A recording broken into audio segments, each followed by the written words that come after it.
Армысыздар, Ербис телекомпаниясының тікелей эфирінде жаңалықтар. Сіздермен Бибінұр Хамитқызы, алдымен андатпа. Новая Ямышева ауылы бірнеше күнге сусыз қалған, тұрғындар ашулы. Просто уже какой четвертый день без воды, прям вообще это прям сильно напрягает. Автомобиль күре жолда 3 рет аударылған, анасы мен балалары ауруханаға түсті. Достоевский көшесінің тұрғындары көліктерін шұңқырдан шығарып әлек. Келесі кім? Один бампер оторвал, вторая, по-моему, серый рычаг вырвал. Алғыс хаттар, мадақтамалар, төс белгілер мен мерейтойлық медальдар. Темір жолшыларды кәсіби мерекесімен құттықтауда.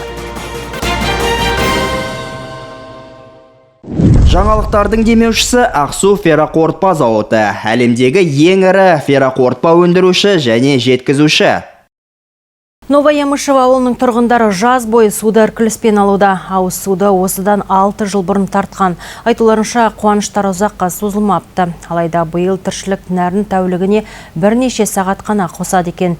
Ал соңғы аптап күндері шүмектен бір тамшыда ақпайды дейді.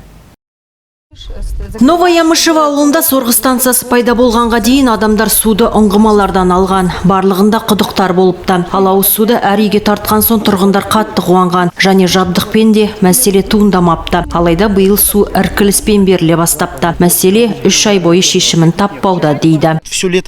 Жаз бойы осындай мәселе. Түнде сағат 11-ден таңғы 6-ға дейін су жоқ. 6-7-де таңертең береді түске дейін. Одан соң кешке дейін су болмайды. 6-да 11-ге дейін қайта сөндіреді, саяжайда секілді. Тұрғындардың айтуынша судың бірнеше күн болмауы барлығын ашындырған. Шыжыған ыстықта адамдар тіпті ауыз сусыз қалған. Айтуларынша таңертең қалаға жұмысқа кетер алдында жуыну мүмкін емес. Ал кешке қайтып келгенде тағы да бір тамшы су жоқ дейді. Дома все сделал. Үйде бәрін жасадық. Жуынатын орын, санитарлық торап орнаттық. Су жылытқышта бар. Барлығы орталық суға қосылған. Барлығы үйдің ішінде еді. Енді міне 4-ші күн сусыз отырмыз. Барлық су қоры бітті. Сорғы станциясы бүгінде жұмыс істеген жоқ. Бұған дейін құтыларды босатқан. Жүйені қайта қосқанда ауа кіріп кетіпті. Қызмет көрсетуші ұйымда себеп әртүрлі іркілістер шынымен бар дейді. Оған себеп ауыз су жеткіліксіз. Өйткені адамдар бау-бақша суарады екен. Ауыз су бағдарламасы бойынша суды халық үшін, яғни тұрмыстық қажеттіліктерге ішуге, тамақ дайындауға, кір жууға деп есептедік. Алайда осы айларда адамдар бақшаға түрлі өнім отырғызып, оларды суара бастады. Су көп кетеді. Күн ыстық. Бұл Новая Ямышевада ғана емес, бүкіл ауылдарда бар мәселе. Қазір су бар, алайда су жетеді деп кепілдік бере алмаймын. Қазір ауыл 3 күн сусыз отыр. Су берілсе барлығы тағы жинап алады да тез бітіп қалады. Коммуналдық кәсіпорын директорының айтуынша жабдықты жөндеуге ақша қажет. Мембраналарды ауыстыру керек. Ал оған шамамен 12 миллион теңге қажет. Алайда бұл алдағы жылдың еншісінде. Ал судың әрі қарайда іркіліспен берілетінін жоққа шығармайды. Айта кету керек, Новая Ямышевада шамамен 1800 адам тұрады. Бибінұр Хамитқызы, Станислав Кекин, Ербис телекомпаниясы.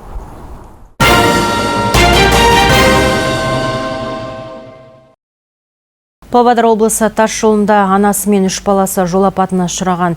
Көлік бірнеше рет аударылып кеткен дейді куәгерлер. Қазіргі таңда полицейлер тексеріс жүргізу үстінде.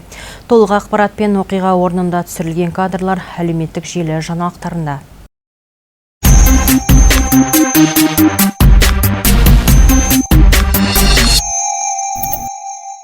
Куәгерлердің айтуынша көлік тізгінінде әйел адам болған. Ал алдыңғы орындықта оның үлкен қызы отырса, артында ұлы мен кіші қызы болыпты. Рөлге ие бола алмай көлік қисық сызықты кедергіге соғылып, соның салдарынан жыраға аударылып түскен. Жол көлік оқиғасының нәтижесінде жүргізуші мен жолаушылар ауруханаға жатқызылды. Тексеру жүргізілуде деп хабарлады Павлодар облысы полиция департаментінің баспасөз қызметі. Павлодарда қай үйлерде көптен бері ыстық су жоқ? Бүгін Ербис телеарнасының оқырмандары осы сауал төңірегінде ойларымен бөлісті. Жауаптарды қарайық. Ломов 157, Чокин 38-де. Комета жазғы лагерінің балақайлары Ербис телеарнасының жұмыс барысымен танысып қайтты. Телеарнаның тілшілері қонақтарға тілшілік жұмыстың қыр-сырын көрсетіп, студияларды аралатып, бір күндің жаңалықтардың қалай шығатынын айтты. Кішкентайлардың экскурсиядан ерекше әсер алғаны байқалады. Сіздерге осындай тамаша экскурсия ұйымдастырып, бізге көңіл бөлгендеріңіз үшін көп рахмет. Біз үлкен әсер алдық. Біздің сүйікті телеарнамыз.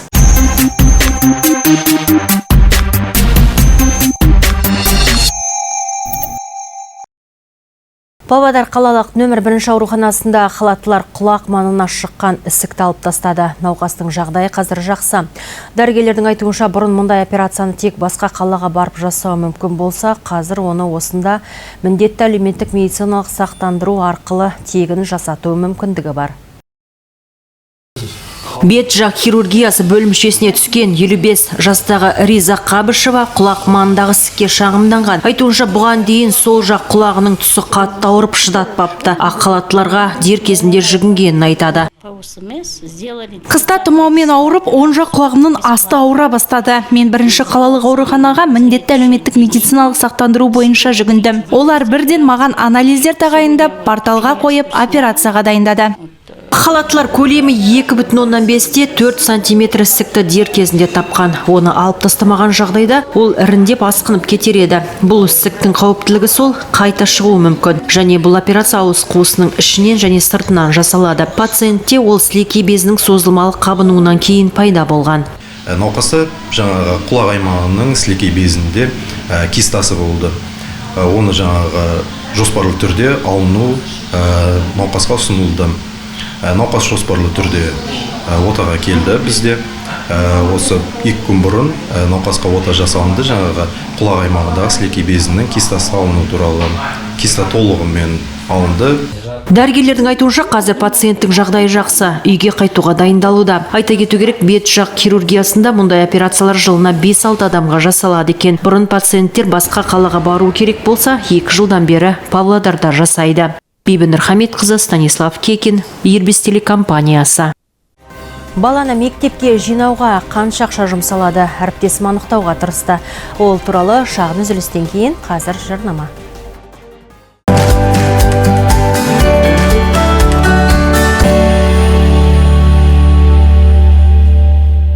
Астана Vision Қазақстандағы офтальмология көшбасшысы. Неліктен? Себебі ол емдеудің ең озық және инновациялық әдістерін қолданады. Клиникалардың кең желісіне және хирургияның маңызды көлеміне ие. Жоғары білікті офтальмологтар көз туралы бәрін біледі. Ересектер мен балаларға диагностика, катаракта мен глаукоманы хирургиялық емдеу, ең жақсы жабдықта көруді лазерлік түзету, амбулаториялық хирургия және тағы басқалары. Астана Vision клиникаларында медициналық қызметтерді міндетті әлеуметтік медициналық сақтандыру арқылы алуға болады. Астана Vision мамандарға деген сенімге негізделген пациенттер таңдауы. Құрметті жолаушылар, бұл жарнамада мағына іздемей Aviasales KZ-тен арзан әуе билеттерін іздеңіздер.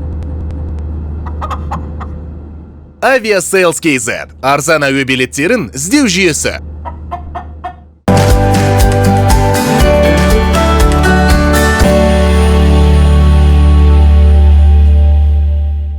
Баланы мектепке жинау үшін биыл қанша қаражат бөлінеді? Бұл туралы бизнес жаңалықтарында айдарымыздың жүргізушісі Дархан Бекешев айтады.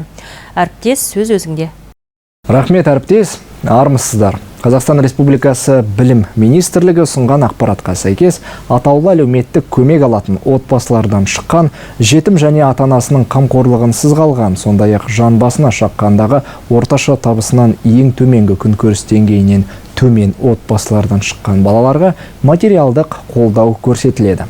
Жаңа оқу жылы қарсаңында төтенше жағдайға тап болған оқушыларға да қаржылай көмек тиесілі.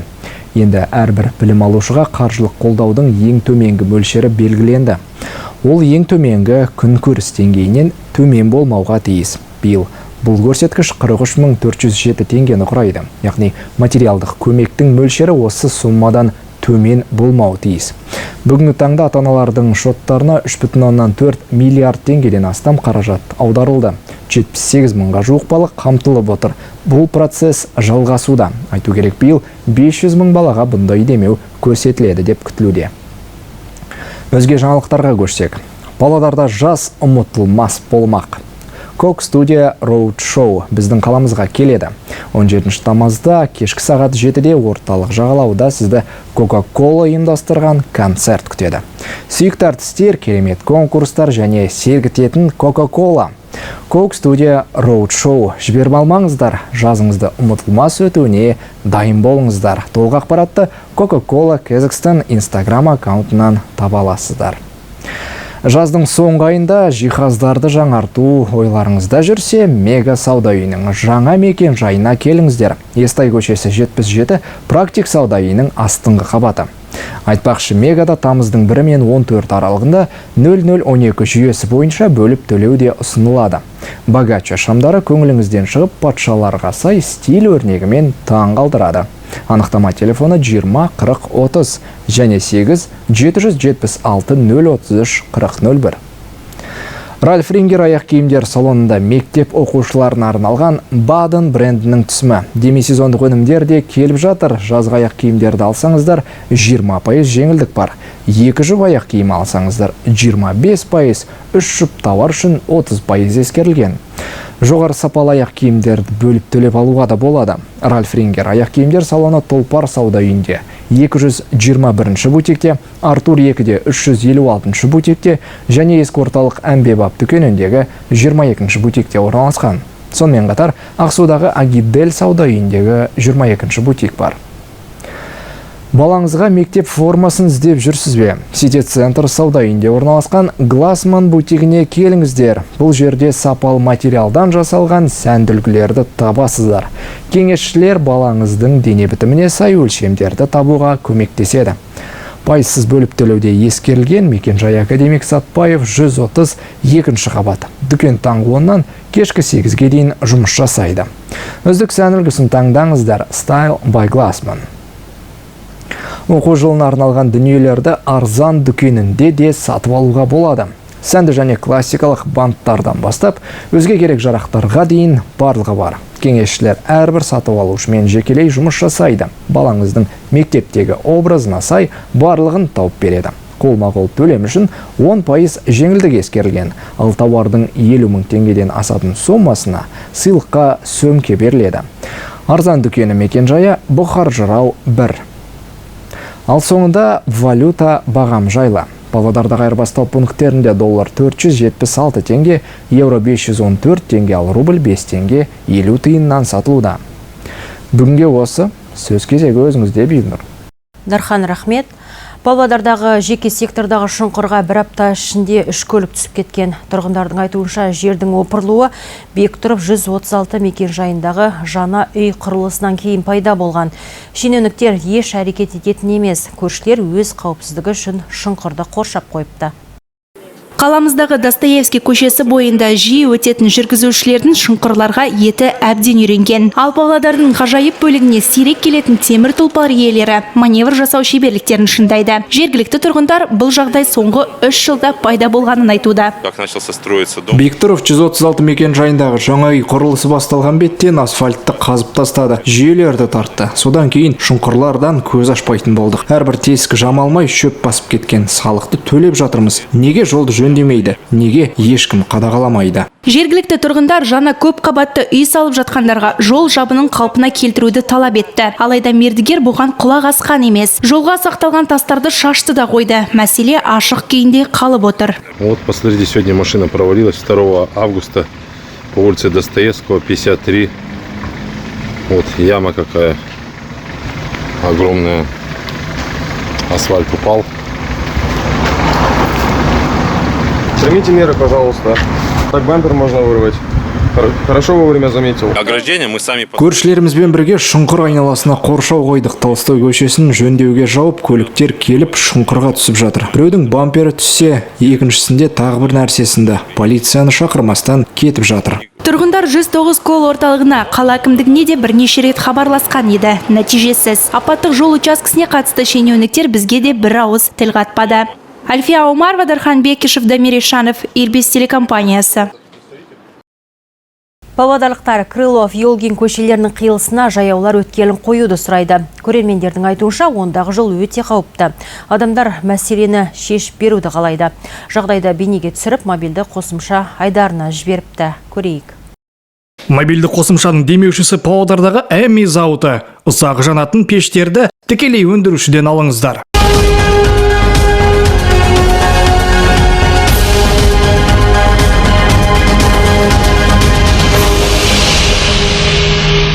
Улица Крылова и Елгина. Вот перекресток, здесь идет тротуар основной дороги, нету пешеходного перехода, смотрите. Туда сколько до светофора и в ту сторону.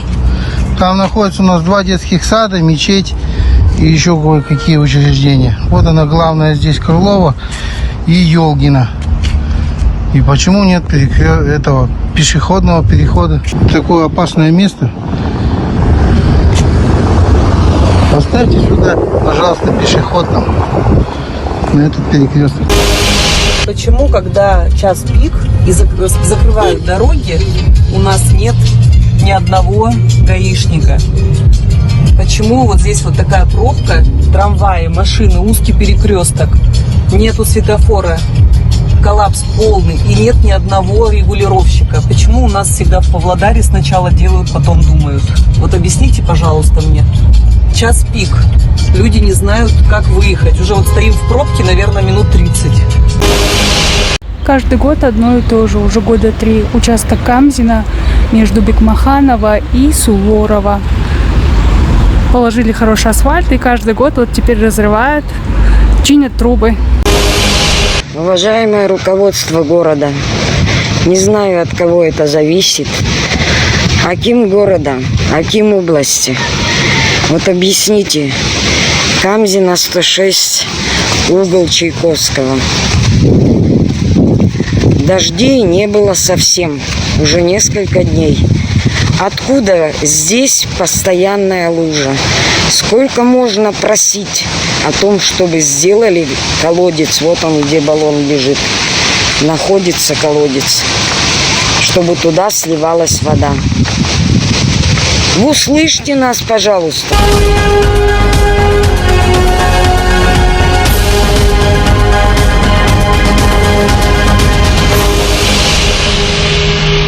Эми зауыты Павлодарда Эльбрус маркалы заманауи ұзақ жанатын қазандықтардың жалғыз өндірушісі. Оларды кәсіби автоматтандырылған жабдықта жасайды. Барлық өнімдер жоғары сапа стандарттарына сәйкес келеді және сертификаттаудан өткен 5 жылға дейін кепілдік беріледі. 15-тен 1000 киловаттқа дейінгі қазандықтар үйлерге де, коммерциялық мекендерге де жарамды. Олар бүкіл Қазақстан бойынша сұранысқа ие. Зауыттың жеке конструкторлық бөлімі бар. Онда болашақ өнімнің сызбалары жасалады. Маңызды сәт, Эльбрус қазандықтары үстеме бағасы сатылады. Сондықтан олар нарықтық құннан 30%-ға арзан. Өйткені барлық жеткізілімдер тікелей өндірушіден келеді. Егер сіз ұзақ жылдарға созылатын сапалы өнім алғыңыз келсе, Эми зауытына хабарласыңыз. Олар орталық өнеркәсіп аймағы 230 үйде орналасқан. Толық кеңес алу үшін 8 708 306 17 18 немесе 66 04 03 нөміріне хабарласыңыз. Болмаса pzemi.kz сайтынан біле аласыз.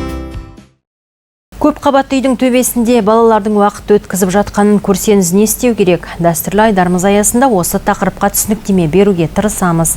Шығарылымды коммуналдық ақпар жалғастырады.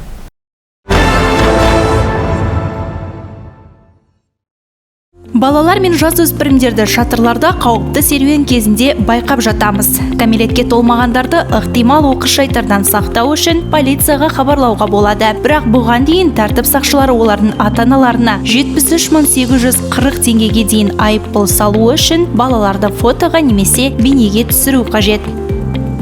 Егер де қызмет көрсетуші ұйымның жұмысына шағымдарыңыз бар болса, немесе жертөле, шатыр және жылу бойынша қандай да бір мәселеге тап болсаңыз, біздің редакциямызға хабарласуға болатынын естеріңізге саламыз. WhatsApp номері 8705 631 85, телефон номері 55 99 99. Біз сіздің мәселеңізді біздің арнайы айдарымызда көтеретін боламыз.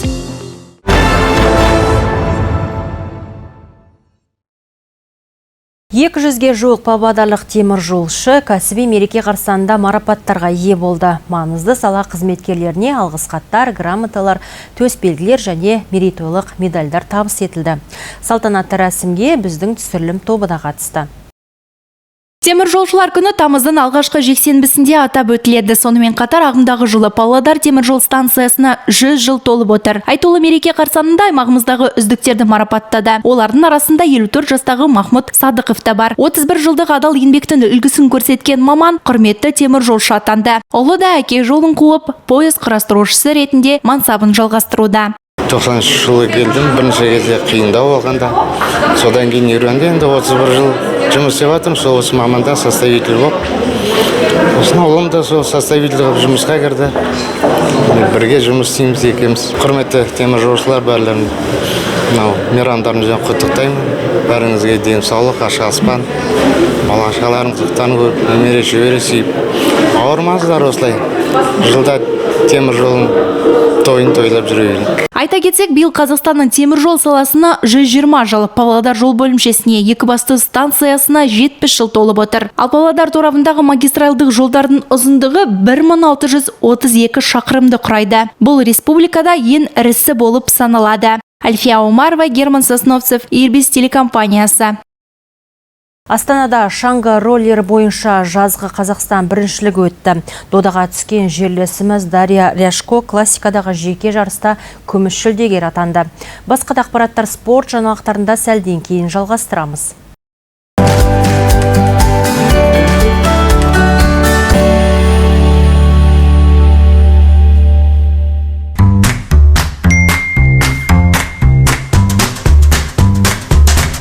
Мама едет. Не волнуйся, дорогая, давай закажем пироги в пироговой лавке.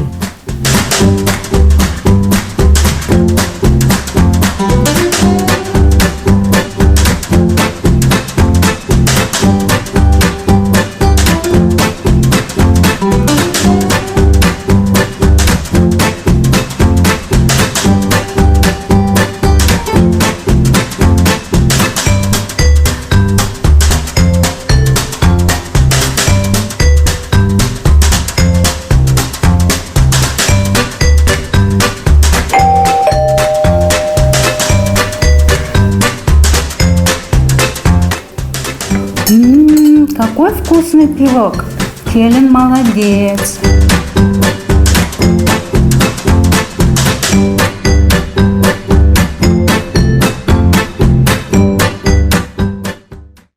Экспресс автосервисі биіктігі шамамен 4 метрлік. Ресейлік, корейлік, қытайлық, европалық және жапондық өндірушілер, жолаушылар, коммерциялық көліктерге жөндеу және техникалық қызмет көрсету қызметтерін ұсынады. Шанақты бояу, дәнекерлеу жұмыстары, компьютерлік диагностика, жүріс бөлігін, қозғалтқыштарды қысқа мерзімде жөндеу, жылытқыштарды жууды орындайды. Дөңгелектердің геометриясын тексеру, дөңгелектерді орнату мен теңестіру. Автосервис өзге ұйымдарды келісімшарт негізінде жұмыс жасауға шақырады. Мекен жайы кіші айналма жолы 4/5. Байланыс телефоны 8771 425 7002 8771 475 7002.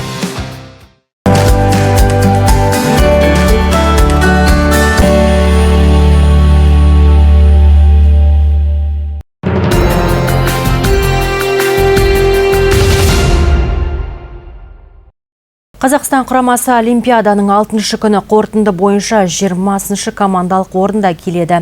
Бізбен бірге Бельгия және Ирланд елдері бар. Оларда да алтын медаль мен 2 қола медаль бар.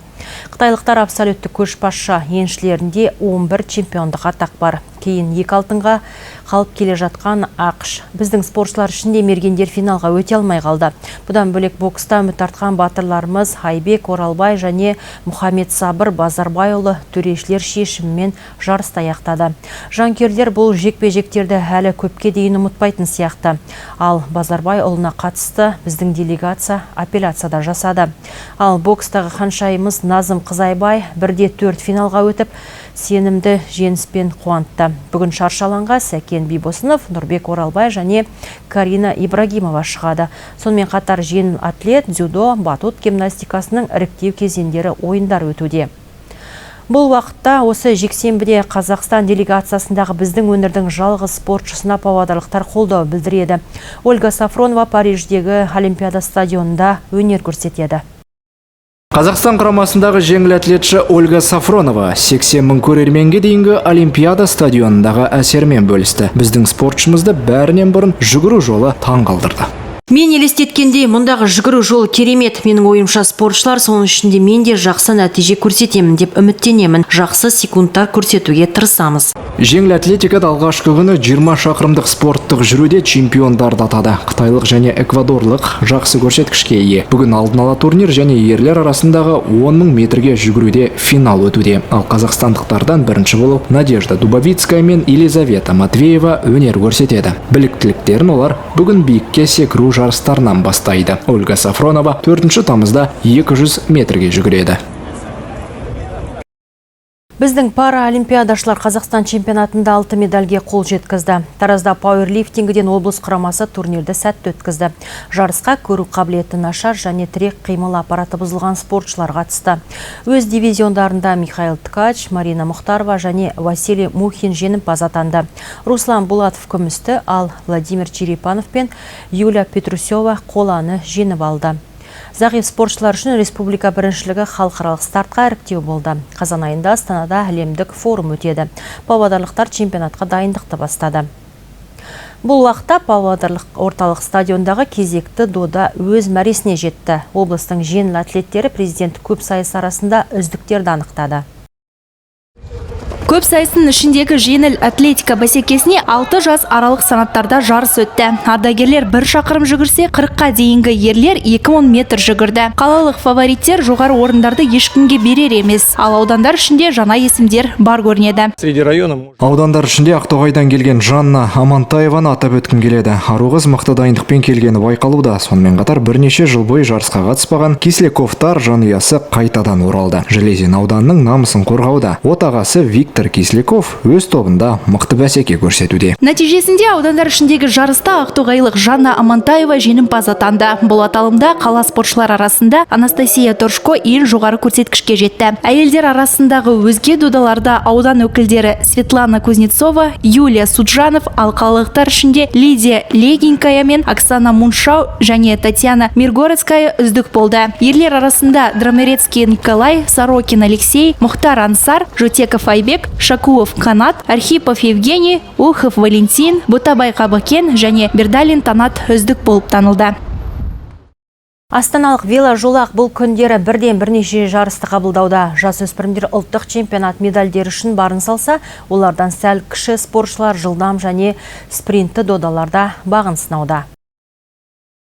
Біздің командада қыздардың бағы жанды. Спринтте Анастасия Наливайка бірінші келсе, Дарья Медведева үшінші болды. Келесі топтық жарыста павлодарлықтар тағы да мықтылығын дәлелдеп тұғырға көтерілді. Дарья күміс алса, Анастасия қоланы місе тұтты. Жігіттер де сенсация жасауға жақын қалды. Командалық спринтте Илья Куликов, Данил Журавский, Расул Рахметов пен Асанали Сатвалдинов вице-чемпион. Олар трек қожайындары астаналықтардан 1 секундқа қалып қойды.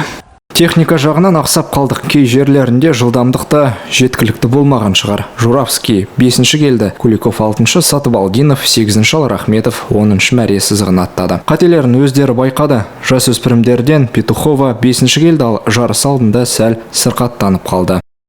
Қазір чемпионаттың соңғы түрі қалды. Әзірге павлодарлықтар 2-ші орында сенімді келеді. Спорт әлеміндегі жаңалықтар осындай болды. Алайда біз сіздермен қоштаспаймыз. Қазір арнайы ақпараттық бөлім жаңалықтарын назарға ұсынамыз. Арнамыздан ауыспаңыздар.